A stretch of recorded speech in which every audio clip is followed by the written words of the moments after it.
guys, welcome back to the Real Southern Garden. I'm Sarah and happy 2026. So I took about 3 weeks off. This is my first video back for the new year.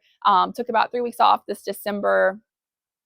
I just spent time doing all the Christmas and holiday things. And I've just found in my 15 months of doing YouTube, this channel is about 15 months old, that the December month is a really hard one through the holidays. Everyone is just so busy, and most people just don't have a lot of time to watch YouTube. And of course, my goal as a content creator is to share whatever I'm doing with you guys and have you be able to watch it. So if everyone's too busy and I'm really busy too, let's just take a break. So it made sense.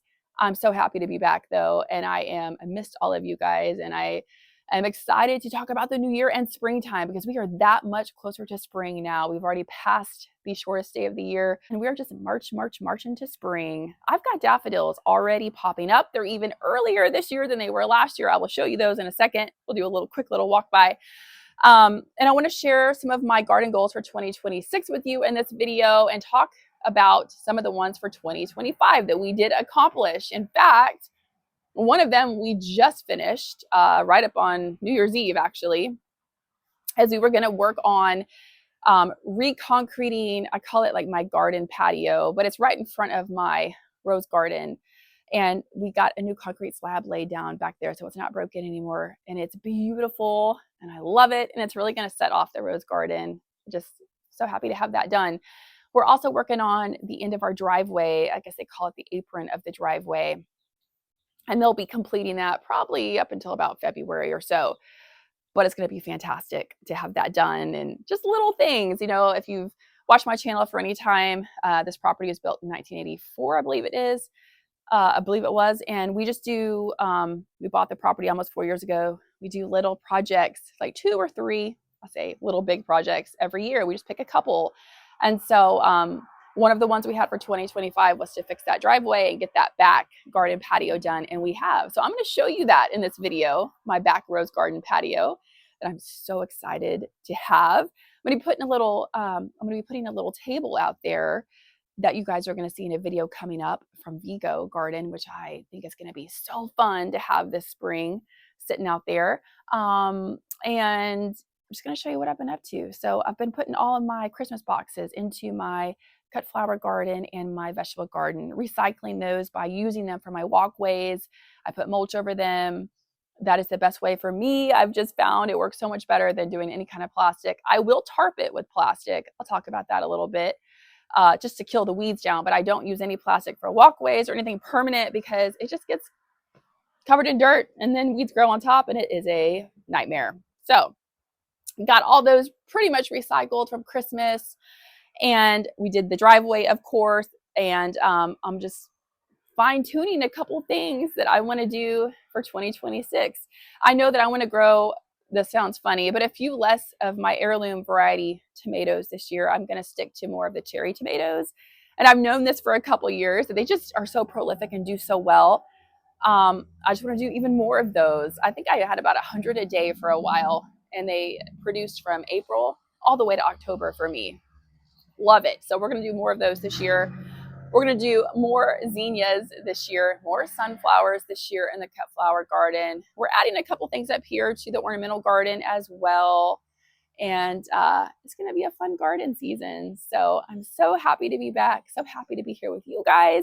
I would love to hear in the comments what you guys are looking forward to this year and what plans you have for your garden. And let's head back and go look at that brand new garden patio that we just had laid. All right, so up here in this flower bed, you can already see, look at these daffodils. They're up earlier this year. My first one is usually around February 1st. Anywhere from the 1st to the 7th is usually when they bloom. And it looks like, unless we get a really cold spell that comes through, it looks like they're going to be hitting it right about February 1st for our first daffodil bloom. So we'll see. But I've never had them bloom earlier than the 1st of February yet. But they are all popping up. All right, so let's head on to that concrete patio.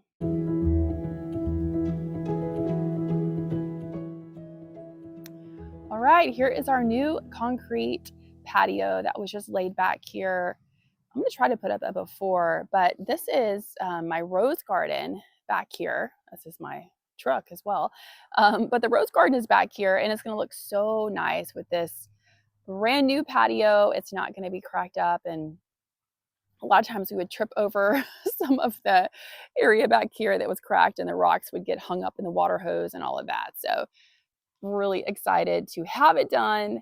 And I'll tell you too, concrete is really expensive. Boy, is it. You know, my daddy was a bricklayer, and I grew up with like a concrete mixer in my backyard and concrete bags and things like that. But it's been many, many years since I've talked to anyone about concrete, and it is just really expensive. So we probably have a 300-foot driveway. We could never do the whole driveway. So we're just doing the parts that actually need it, which I would say makes sense. But we are very happy to have this done. It's going to be so nice in the summer and so pretty. And like I said, I have a little table and chairs from Vigo I'm going to be putting up, and you're going to see that in a new video. I'm really, really excited to share that with you guys. So let me give you a little look at the rose garden. The roses obviously have not been cut back. I have been hearing people in North Georgia and South Georgia say that they're cutting theirs back in January now. I am going to still stick with February. There's the trash man back there. You guys can hear that. I'm going to stick with like February just to be sure. Sometimes it does get really cold, and you know, but I can't wait to see these guys all bloom this year. I added 2 more blush nosettes back there on that back fence line. They of course won't get that big this year, but they are going to be really nice. I would say the next spring they should be really a good size by then. But this was one of our garden goals for 2025, was to get this area done. And it is really, really just, I'm so happy with it. Really, really nice to have this completed. Now, one of the things for 2026, I'm not going to take you down there, but when you go down this hill right here, there are some different level, what is the word? They're like planters, and they have some landscape timber that has rotted. And we've been wanting to do this for several years, but we are going to get that done in 2026 so that the new landscape timber is put up and it's not broken anymore. And that's on both sides of my house, on this side and that side. So that's one of our goals for 2026.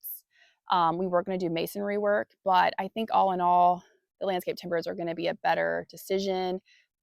They should last quite a while, and we've priced the masonry work, and I just don't think we want to do that right there. I would rather spend that money somewhere else and maybe do some masonry work somewhere else and just do the landscape timbers back in that area. Let me show you real quick the potting shed again. And I don't know what year that's going to be completed.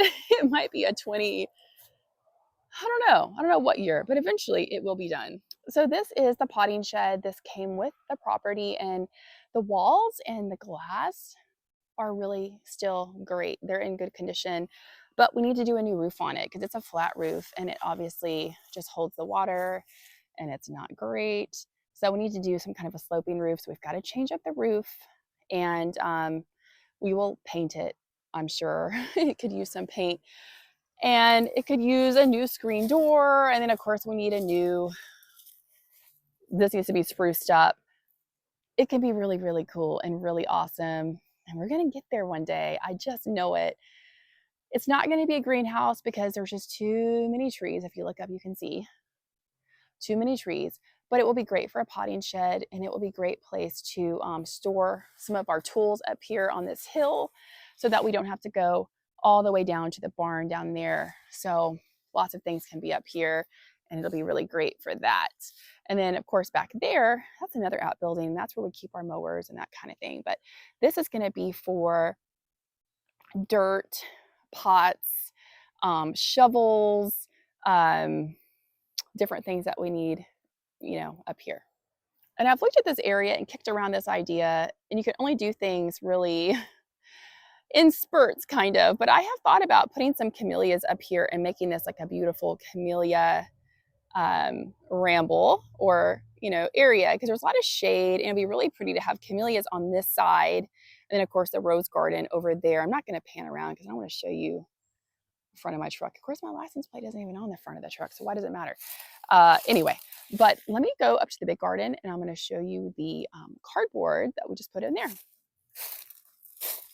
All right, so our chicken coop is back there. Well, let's let those guys out. I actually forgot to let them out today. I'll let these chickens out and then I'm going to show you what I've been working on in the cut flower garden.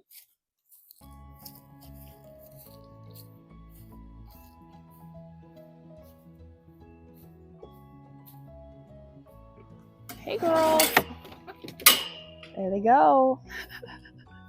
They're much happier now. They're finally out. All right, let's get back here real quick. So this year for 2026 in the cut flower garden, I'm gonna grow even more zinnias.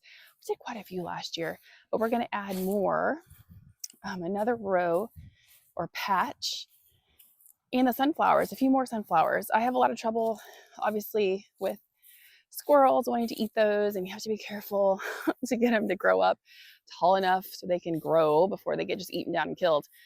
But we're gonna do it. This is all the brush we pulled out from the garden and on the fence line. My neighbor is building a garage back here, so I believe that they are going to redo this fence with a new fence. So I may have to kick out my garden a little bit and be careful with what I put over there, but we'll see. And then over here, I've got cardboard from Christmas that I layered all under the stock tanks. I'll be putting more mulch on top, and I've got some bricks holding it down. It honestly doesn't matter as long as I get it out here and get it covered. I already have cardboard from last year. I'll just keep piling it on. It's a great way to recycle your cardboard. And even if you don't have a big spot like a garden like this to put it, you can just put it maybe in a corner somewhere in your yard. It will decompose and it will, become compost and be just fine. So definitely is easier than trying to fit it all in your trash can and throw it away. I like trying to recycle things while I can. So we are going to, or when I can, I should say, we're going to finish. This row is pretty much done. There's still some cardboard showing. There's going to be another row there that we're going to redo. You can see where the little weeds pop up, and all the way back. There's like 2 or 3 more rows I've got. And then I've hoed up a little bit of the garden. Actual walkways is what I'm talking about, laying the walkways with the cardboard, but I've hoed up some of the rows, as you can see, and got them ready. And I've got all this brush I got to get rid of. This is from the fence line and the garden.